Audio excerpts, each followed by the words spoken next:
अक्कलकोटच्या श्री स्वामींनी वाढवले प्रभादेवीच्या गणपतीचे वैभव। ही घटना त्या काळातील आहे जेव्हा मुंबईतील प्रभादेवी येथील श्री सिद्धिविनायक मंदिर अतिशय छोटे होते आणि तिथे फारशी वर्दळ नसे। मंदिर काहीसे दुर्लक्षित अवस्थेत होते। दुसरीकडे अक्कलकोटमध्ये श्री स्वामी समर्थांच्या लीलांनी अवघे विश्व भारावून नेले होते। स्वामींचे एक लाडके शिष्य होते श्री रामकृष्ण जांभेकर महाराज। हे जांभेकर महाराज स्वतः गणेश भक्त होते आणि सिद्धिविनायकाची मनापासून सेवा करत असत। एकदा जांभेकर महाराज स्वामींच्या दर्शनासाठी अक्कलकोटला गेले होते। रात्रीची वेळ होती। स्वामी समर्थ आणि जांभेकर महाराज एकांतात बसले होते। स्वामी अत्यंत प्रसन्न मुद्रेत होते।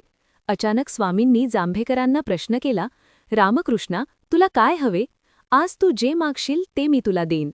साक्षात परब्रह्म समोर उभे असताना आणि काहीही मागण्याची संधी असताना सामान्य माणसाने धन, संपत्ती किंवा स्वतःचे सुख मागितले असते, पण जांभेकर महाराज तर निस्सीम भक्त होते।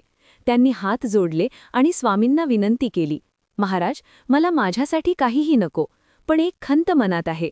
माझ्या प्रभादेवीच्या गणपतीचे देऊळ खूप छोटे आणि साधे आहे। त्याला कोणी ओळखत नाही। तुम्हाला द्यायचेच असेल तर माझ्या सिद्धिविनायकाला वैभव द्या। त्याचे नाव त्रिखंडात गाजू दे। आपल्या शिष्याची ही निस्वार्थ भक्ती पाहून स्वामींना खूप आनंद झाला। शिष्याने स्वतःसाठी काही न मागता आपल्या आराध्यासाठी म्हणजे देवासाठी मागणे मागितले होते। स्वामींनी जांभेकर महाराजांना जवळ बोलावले आणि सांगितले, रामकृष्णा, तुझी इच्छा नक्की पूर्ण होईल। तू मुंबईला परत गेल्यावर सिद्धिविनायक मंदिरात एक मंदार वृक्षाचे रोप लाव।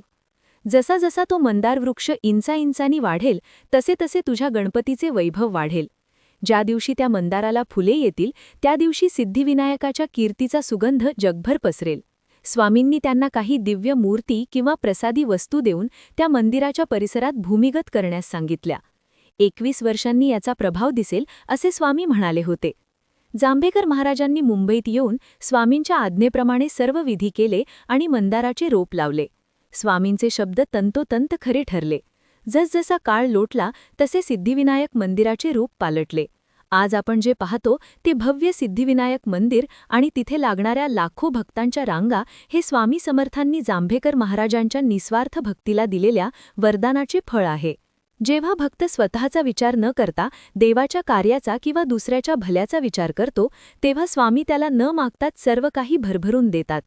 तुम्हाला ही माहिती आवडली असेल तर व्हिडिओला नक्की लाईक करा, शेअर करा आणि आपल्या भक्तिविजय चॅनलला सबस्क्राईब करायला विसरू नका। भेटूया पुढच्या व्हिडिओमध्ये।